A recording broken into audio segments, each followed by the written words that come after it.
So hi again, my friend toddlers. We are now in my bathroom. We are going to do a sink and float activity, kind of a science activity.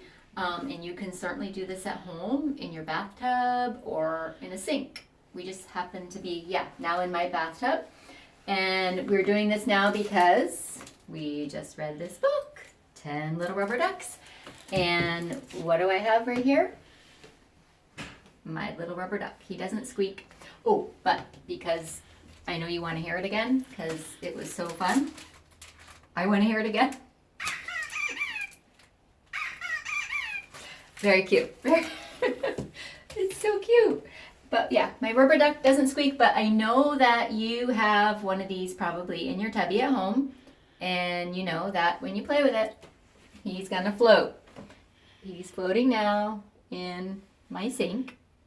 So you know that's a thing in your bathtub at home.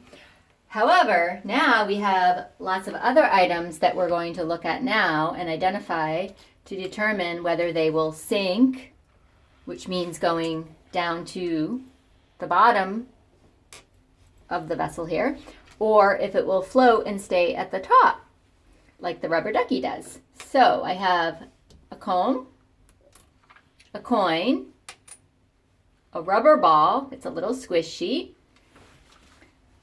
pine cone that you find in the woods,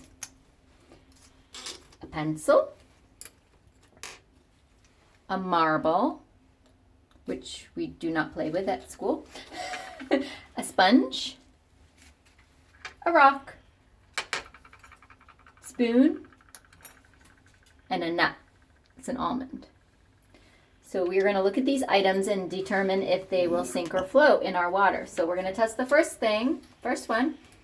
And if we were doing this at school, folks, what would all of my toddler friends be doing right now? They'd be splashing in the water.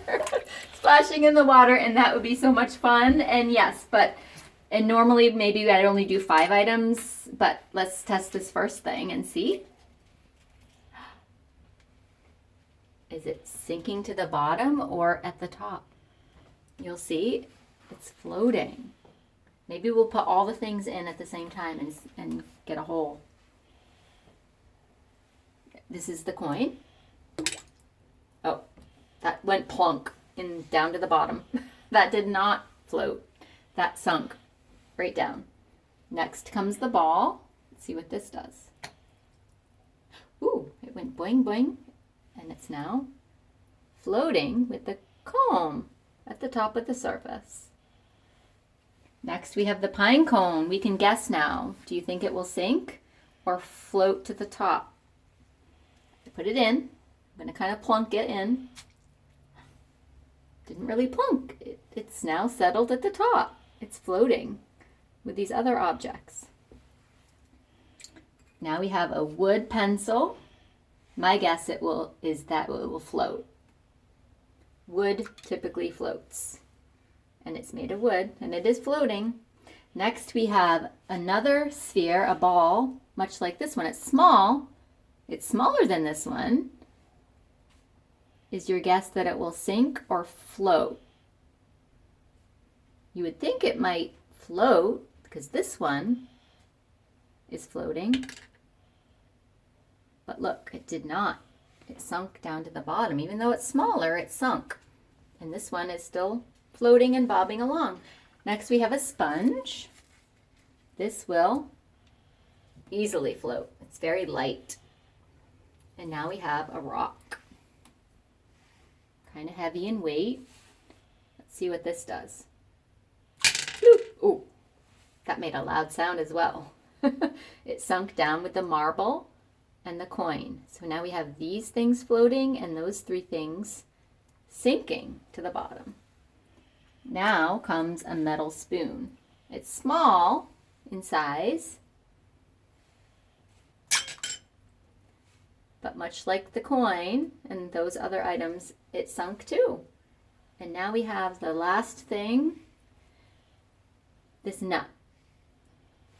What's your guess? Do you think it will sink or do you think it will float? Let's see. I'll put it even up high. Up, up, up, up. went down into the water like it might sink, but it floated back up to the top. Let's look again. Whoop! It made a little splash, and yet it floated. This is an almond nut, and it too floated. So look, we have kind of an even number of things that floated and things that sunk. That was a fun experiment. Thank you. Thank you guys for joining me and doing this with me.